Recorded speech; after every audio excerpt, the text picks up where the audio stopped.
मैं Napoleon Hill हूँ। यदि आप मुझे ये 10 मिनट पूरे होश और बिना किसी भटकाव के दे सकते हैं तो मैं वादा करता हूँ कि मैं आपके दिमाग के उस जंग लगे ताले को खोल दूंगा जिसे आपने सालों से बंद रखा है। आज आईने में खुद से आंखें मिलाइए। क्या आपको वहाँ एक विजेता दिख रहा है या फिर एक ऐसा इंसान जिसने बहानेबाजी की चादर ओढ़कर अपने सपनों की लाश को दफना दिया है? जहाँ एक ही सवाल आपके अंतर्मन को चीरता रहता है, वह सवाल है, मैं शुरुआत तो कर लेता हूँ, फिर रुक क्यों जाता हूँ? आप अकेले नहीं हैं। इस ग्रह के 97% लोग इसी कुएं में अपनी पूरी जिंदगी गुजार देते हैं। उनकी सुबह उम्मीद से शुरू होती है, दोपहर बहानेबाजी में बीतती है और रात गहरे अफसोस की चादर ओढ़कर खत्म हो जाती है। उनकी पूरी हस्ती, उनके सारे सपने और उनकी सारी प्रतिभा सिर्फ 3 शब्दों के नीचे दफन हो गई है। कल से शुरू करूंगा, लेकिन आज मैं यहाँ आपसे उन 3% विरल लोगों के बारे में बात करने आया हूँ जो इस भीड़ का हिस्सा नहीं है। ये वे लोग हैं जो तूफानों के बीच भी शांत खड़े रहते हैं। ये वे लोग हैं जिनके पास कोई गुप्त मंत्र नहीं है, कोई जादुई चिराग नहीं है। उनके पास बस एक पत्थर जैसा कठोर नियम है। आज एनएच माइंडसेट के इस विशेष सत्र में मैं आपको उसी नियम की गहराई में ले जाऊंगा। हम नेपोलियन हिल के सिद्धांतों की राख से उस चिंगारी को निकालेंगे जो आपकी नियति बदल देगी। क्या आप अपने कंफर्ट जोन की जंजीरों को तोड़ने के लिए तैयार हैं? यदि हाँ, तो ये यात्रा आपके लिए है। आइए पहले उस राक्षस को समझें जिसने आपके सपनों को बंधक बना रखा है। समस्या ये नहीं है कि आप में टैलेंट की कमी है, समस्या ये है कि आप खोखला जोश के नशे के आदी हो गए हैं। जब आप कोई नया विचार सुनते हैं, कोई मोटिवेशनल वीडियो देखते हैं, तो आपके दिमाग में डोपामाइन की एक लहर दौड़ती है। आपको लगता है कि आप रातों रात दुनिया बदल देंगे। लेकिन तीसरे दिन जब वह नशा उतरता है, जब शरीर में दर्द होता है, जब दिमाग बहाने ढूंढता है, तब सामने आता है वह लंबा, नीरस और धुंधला रास्ता। 97% लोग यही दम तोड़ देते हैं। वे जोश को अनुशासन समझने की गलती कर बैठते हैं। मैंने अपनी बरसों की रिसर्च के बाद ये पाया था कि इंसान का सबसे बड़ा दुश्मन कोई और नहीं, उसका अपना अस्थिर मन है। एक छात्र की मिसाल लीजिए। वह परीक्षा से 2 महीने पहले एक भव्य टाइम टेबल बनाता है। 2 दिन वह 10-10 घंटे पढ़ता है। तीसरे दिन उसे लगता है कि उसने बहुत कुछ कर लिया है। चौथे दिन एक छोटा सा भटकाव आता है और 5वें दिन वह वापस उसी भीड़ का हिस्सा बन जाता है जहां केवल औसत दर्जे की जिंदगी है। यह निरंतरता की कमी सिर्फ एक बुरी आदत नहीं है, यह आपकी आत्मा का धीरे धीरे होने वाला कत्ल है। हर बार जब आप खुद से किया हुआ वादा तोड़ते हैं, आप अपने आत्मविश्वास की एक ईंट गिरा देते हैं। एक समय ऐसा आता है जब आप खुद पर विश्वास करना ही बंद कर देते हैं। अब जरा अपनी नजर घुमाइए और उन 3% लोगों को देखिए। क्या वे हमसे अलग मिट्टी के बने हैं? क्या एलन मस्क या बिल गेट्स के पास 24 घंटे से ज्यादा का समय है? बिल्कुल नहीं। उनके पास बस एक चीज है, बोरियत को गले लगाने की ताकत। सफल लोग वह काम करने की अद्भुत क्षमता रखते हैं जो बाकी दुनिया को बोरिंग लगता है। थिंक एंड ग्रो रिच में परसिस्टेंस को सफलता का सबसे महत्वपूर्ण स्तंभ बताया गया है। हिल कहते थे कि इच्छा वह बीज है, लेकिन परसिस्टेंस वो पानी है जिसके बिना वह बीज कभी विशाल वृक्ष नहीं बन सकता। ये 3% लोग जानते हैं कि प्रेरणा एक धोखा है। वे प्रेरणा का इंतजार नहीं करते, वे अपनी प्रणाली सिस्टम पर भरोसा करते हैं। जब उनका मन कहता है कि आज रहने देते हैं, तो उनकी अंतरात्मा गरज कर जवाब देती है, यही तो वो क्षण है जहां मैं भीड़ को पीछे छोड़ूंगा। नेपोलियन हिल ने हमें जो विरासत दी है उसे मैंने 60 महासूत्रों में संकलित किया है। इन्हें ध्यान से सुनिए क्योंकि ये आपके जीवन के मंदिर की नींव बनेंगे। पहला सूत्र, निश्चित मुख्य उद्देश्य। आपके भटकने का सबसे बड़ा कारण यह है कि आपको पता ही नहीं कि आपकी मंजिल कहाँ है। मुझे अमीर बनना है, ये कोई लक्ष्य नहीं है, ये एक खोखली इच्छा है। मुझे अगले 12 महीनों में अपने व्यवसाय से 10 लाख रुपए कमाने हैं। यह एक निश्चित उद्देश्य है। जब तक आपका लक्ष्य स्पष्ट नहीं होगा, आपकी ऊर्जा बिखरी रहेगी। अपनी डायरी उठाइए और अभी लिखिए आप वास्तव में क्या चाहते हैं। दूसरा सूत्र, सुव्यवस्थित योजना। सिर्फ ख्याली पुलाव पकाने से महल नहीं बनते। आपको उन पत्थरों को उठाने का एक सटीक नक्शा चाहिए। अपने बड़े लक्ष्य को इतने छोटे छोटे टुकड़ों में बांट दीजिए कि उसे पूरा ना करना असंभव हो जाए।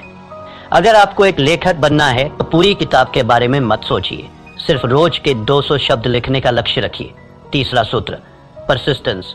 दृढ़ता चरित्र का वह हिस्सा है जैसे लोहे के लिए कार्बन। इसके बिना आप एक कमजोर धातु की तरह हैं जो दबाव पड़ते ही टूट जाएगी। जब असफलता आपके दरवाजे पर दस्तक दे तो उसे हार मत समझिए, उसे एक कठिन गुरु मानिए जो आपको अगले स्तर के लिए तैयार कर रहा है। चौथा सूत्र, the mastermind group. Napoleon Hill का मानना था कि जब दो या दो से अधिक दिमाग एक साझा उद्देश्य के लिए मिलते हैं तो एक तीसरी अदृश्य शक्ति जन्म लेती है। अकेले चलना महानता की निशानी नहीं है। ऐसे लोगों के साथ जुड़िए जो आपसे बेहतर हों, जो आपको ऊपर खींच सके। पांचवा सूत्र, सबकॉन्शियस माइंड की शक्ति। आपका दिमाग एक उपजाऊ जमीन की तरह है। यदि आप इसमें सफलता और निरंतरता के बीज नहीं बोएंगे तो जंगली घास अपने आप उगाएगी। रोज सोने से पहले अपने लक्ष्य को दोहराइए, उसे महसूस कीजिए जैसे वह सच हो चुका हो। छठा सूत्र, क्विक डिसीजन मेकिंग। सफल लोग निर्णय जल्दी लेते हैं और उन्हें बदलते बहुत धीरे हैं, जबकि असफल लोग निर्णय लेने में हफ्तों लगा देते हैं और उन्हें बदलने में चंद सेकंड। टाल मटोल आपके समय का चोर है, इसे अभी मार दीजिए। सातवां सूत्र, एक्शन ओवर थिंकिंग। अत्यधिक ओवर थिंकिंग लकवे की तरह है, यह आपकी गति रोक देता है। इसका एक ही इलाज है, कार्य। जैसे ही आप पहला कदम उठाते हैं आपका आधा डर अपने आप मर जाता है। एक पौराणिक कथा है। एक छोटे से गांव में एक साधारण कारीगर रहता था। उसने एक दिन संकल्प लिया कि वह गांव की सबसे ऊंची दुर्गम पहाड़ी पर एक ऐसा मंदिर बनाएगा जिसे देखकर देवताओं की आंखें भी फटी रह जाए। गांव के लोग ठहाके मारकर हंसे। उन्होंने कहा, तेरे पास ना धन है, ना हाथ, ना औजार, तू पागल हो गया है। उस कारीगर ने कोई जवाब नहीं दिया। उसने बस अपना एक छोटा सा नियम बनाया। वह रोज सुबह सूरज निकलने से पहले नदी के किनारे जाता, एक मध्यम आकार का पत्थर अपनी पीठ पर लादता और पहाड़ी की चोटी तक चढ़कर उसे वहां रखाता। बस एक पत्थर। एक महीना बीता, पहाड़ी पर सिर्फ 30 पत्थर थे। लोग बोले, यह मूर्खता है। एक साल बीता, पहाड़ी पर पत्थरों का एक ढेर लग गया था, पर मंदिर का कोई आकार नहीं था। लोग बोले, तू अपना जीवन बर्बाद कर रहा है। 5 वर्ष बीत गए। एक सुबह जब गांव वालों की नींद खुली तो उन्होंने देखा कि पहाड़ी की चोटी पर सूरज की पहली किरण एक भव्य सोने के कलश पर चमक रही थी। वहां एक विशाल नक्काशीदार मंदिर खड़ा था जिसकी सुंदरता का कोई सानी नहीं था। पूरा गांव दौड़कर पहाड़ी पर गया। उन्होंने चकित होकर पूछा, यह चमत्कार कैसे हुआ? तूने ये जादू कैसे किया? उस कारीगर ने अपने फटे हुए खून से सने हाथों को दिखाया और शांत स्वर में बोला, ये कोई जादू नहीं है, ये गणित है। रोज एक पत्थर बस। यही वह महान सत्य है जो आपको अपने जीवन में उतारना होगा। महान कार्य किसी एक दिन के विस्फोट से नहीं होते, वे हजारों छोटे, अदृश्य और निरंतर किए गए प्रहारों का परिणाम होते हैं। क्या आप अपना एक पत्थर रोज उठाने के लिए तैयार हैं मेरे मित्र? एक बात हमेशा याद रखना, समय आपके विरुद्ध साजिश रच रहा है। हर गुजरता हुआ दिन, हर टाला हुआ काम आपकी आत्मा का एक हिस्सा नोच कर ले जा रहा है। 97% लोग मृत्युशैया पर एक ही विचार लेकर मरते हैं, काश मैंने वह कोशिश जारी रखी होती। क्या आप अपने जीवन की अंतिम सांस इस काश के बोझ के साथ लेना चाहेंगे? यह अफसोस दुनिया के किसी भी शारीरिक दर्द से कहीं ज्यादा गहरा और कड़वा होता है। अनुशासन का वजन ग्रामों में होता है, लेकिन अफसोस का वजन टनों में होता है। चुनाव आपका है। नेपोलियन हिल ने अपनी एक और किताब में लिखा था कि अवसर अक्सर दुर्भाग्य या अस्थायी विफलता के वेश में आता है।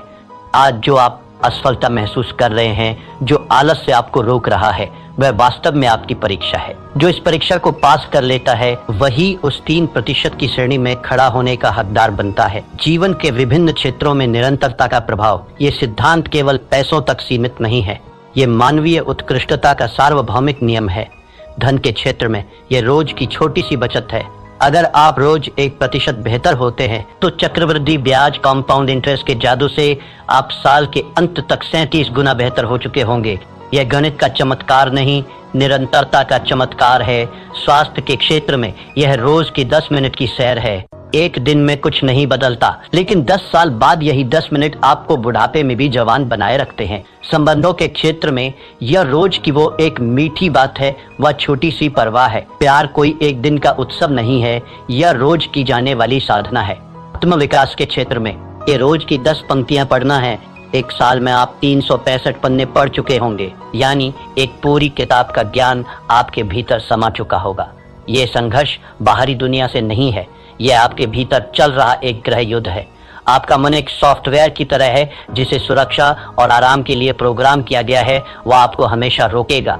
वो कहेगा, आज सो जाते हैं, कल बहुत काम था, अभी मौसम खराब है। लेकिन आपकी आत्मा, वो दिव्य अंश जो आपके भीतर है, वह जानती है कि आप किस मिट्टी के बने हैं, वह जानती है कि आप अनंत संभावनाओं के मालिक हैं। आपको अपने मन का गुलाम बनने के बजाय अपनी आत्मा का सेनापति बनना होगा। नेपोलियन हिल कहते थे कि मनुष्य का मस्तिष्क जिसे सोच सकता है और जिस पर विश्वास कर सकता है उसे वह प्राप्त भी कर सकता है, लेकिन विश्वास केवल सोचने से नहीं आता। विश्वास कर्म से आता है। जब आप रोज अपना वादा पूरा करते हैं तो आपका दिमाग आप पर भरोसा करना शुरू कर देता है। अब वक्त है कोरी बातों को क्रिया एक्शन में बदलने का। मैं आपको एक चुनौती दे रहा हूं, 90 दिवसीय परिवर्तन योजना। पहला चरण, 1 से 30 दिन आदत का निर्माण। इस दौरान अपनी चुनी हुई आदत को सिर्फ 5 मिनट दें। चाहे बाहर तूफान आ जाए, चाहे भूकंप आ जाए, वो 5 मिनट आपकी जिंदगी के सबसे पवित्र मिनट होने चाहिए। यहाँ आपका लक्ष्य परिणाम नहीं बल्कि उपस्थिति दर्ज कराना है। 31 से 60 दिन, पहचान का बदलाव।